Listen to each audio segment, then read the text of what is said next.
Hai, Assalamualaikum. Kita bertemu lagi dalam channel FS. Selamat datang ke channel ni. Untuk kali ni aku nak kongsikan dengan korang cerita mengenai orang yang psycho. Korang tahu kan psycho ni macam mana? Senang cerita, orang yang berkelakuan pelik-pelik, lepas tu suka buat benda yang bukan-bukan. Cerita ni dihantar oleh follower FS. Orang psycho yang dimaksudkan di dalam cerita ni pula adalah abang kandung si pencerita ni sendiri. Abang dia ni ada kelakuan pelik tau. Dia ni suka kumpul bangkai-bangkai haiwan kecil macam serangga-serangga. Orang yang pelik ni pula cuma dia seorang je yang tahu. Family lain memang tak tahu langsung kan bangkai haiwan je tahu. Banyak lagi benda pelik yang si psycho ni buat. Benda-benda seram yang terjadi dekat si pencerita ni, korang bolehlah layan dengar kisah ni. Assalamualaikum warga FS. Aku nak kenalkan diri aku sebagai Lily. Nama sebenar aku tu biarlah aku rahsiakan demi keselamatan aku sendiri.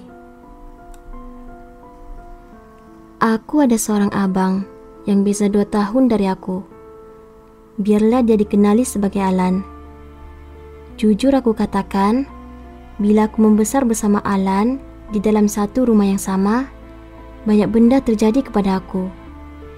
Semakin banyak hari yang aku lalui bersama Alan, semakin aku rasa takut dengan dia. Alan ni seorang yang pendiam dan kadang-kadang suka cakap sorang-sorang. Dia suka simpan haiwan atau serangga yang dah mati dekat dalam balang dan disimpan bawah katilnya untuk dijadikan koleksi. Tapi semua benda ni aku seorang je yang tahu. Aku ada bagi tahu mak aku. Tapi bila mak cek bawah katil Alan, semua balang tu dah tak ada. Bila mak keluar dari bilik, Alan pandang aku dan kedipkan sebelah matanya pada aku sambil senyum. Dulu aku ada bela seekor kucing. Nama dia Meh. Tapi satu hari ni aku jumpa bangkai Meh dekat belakang rumah, dalam keadaan perutnya dibelah dan matanya dicungkil keluar. Jujur masa tu aku sedih dengan kematian Meh. Tapi masa tu aku pun syak. Mungkin itu kerja biawak. Petang tu aku dapati ada satu surat dekat atas meja belajar aku. Bila aku buka surat tu, aku dapati ada gumpalan bulu Meh yang dilekat dengan pita pelekat pada hujung surat tu. Surat tu pula ditulis, "Hai, ini bulu Meh. Aku sayangkan kau macam kau sayangkan Meh. Tapi aku tak suka berkongsi." Bila baca je surat tu, aku terus menangis. Perasaan aku waktu tu bercampur baur. Marah, sedih, takut. Aku nak keluar, nak pergi bagi tahu mak.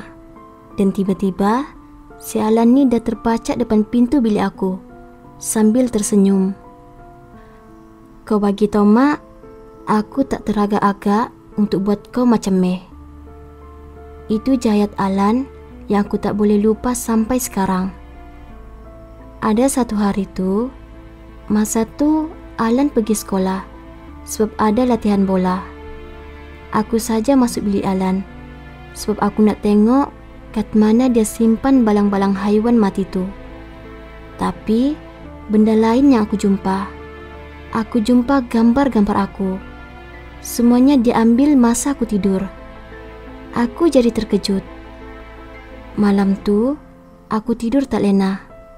Aku kunci pintu bilik dan tingkap. Siap aku hadang dengan kerusi meja lagi. Masa tu aku rasa dah tak selamat berada dekat rumah sendiri. Esoknya tu, sepanjang waktu sarapan, si Alan ni pandang aku dengan pandangan tak puas hati. Aku jadi tak selesa dan terus minta diri untuk terus ke sekolah.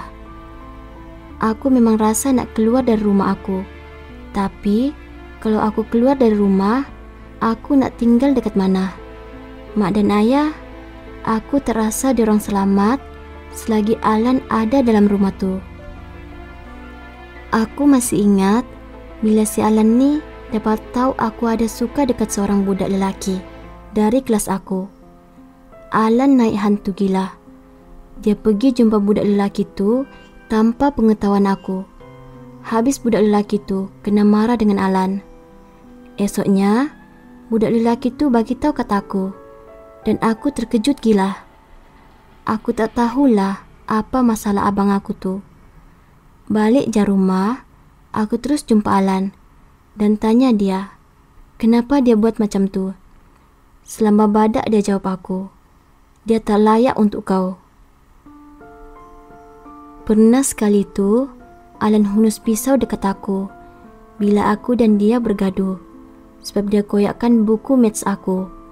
Aku takut gila. Alan ni jenis pandai berlakon. Depan mak ayah aku, dia acah normal.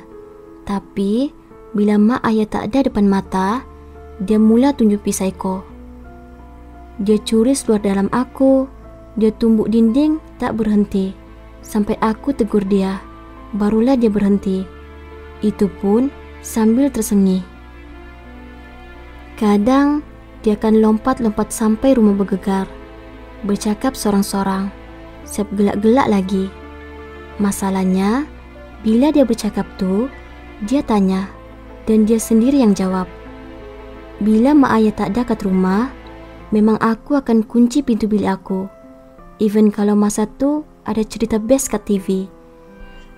Aku takkan keluar sampailah aku dengar bunyi kereta yang menandakan ayah dan mak aku dah balik.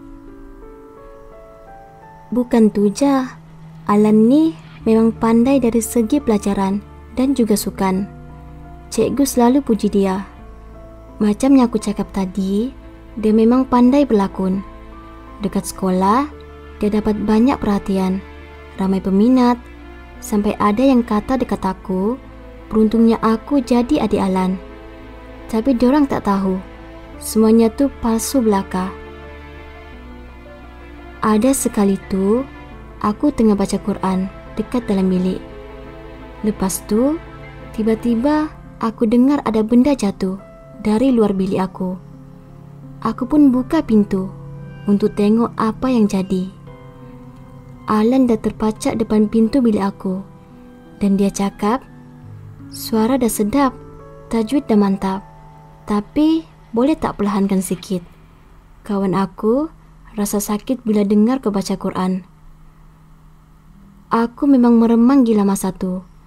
Korang bayangkanlah, waktu tu tengah malam tau. Mak ayah aku dah tidur. Kejadiannya kawan-kawan dia nak datang tengah-tengah malam melepak dengan dia. Lagipun, aku tak dengar pun ada orang ketuk pintu dia atau suara kawan dia kah, apakah. Lagi satu, benda ni terjadi masa hari jadi aku. Korang tahulah kan, bila dah tiba birthday kita, benda paling best sekali bila kita dapat hadiah even kita tak minta pun. Sama macam aku rasa happy gila bila pagi-pagi buta aku nampak ada kotak hadiah depan pintu bilik aku. Tak tunggu lama, aku terus buka hadiah tu dan perasaan seronok tu bertukar jijik. Aku dapat kotak hadiah yang berisi bangkai serangga bermacam jenis dan dihiasi dengan bunga-bunga kertas yang ditanam oleh mak aku kat tepi rumah.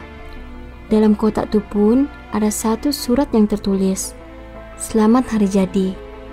Rasa nak mencarut je masa tu.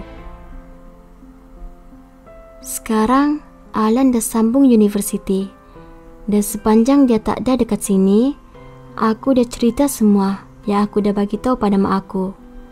Siap geledah lagi bilik si Alan. Korang tahu tak, balang-balang tu dia simpan dekat mana?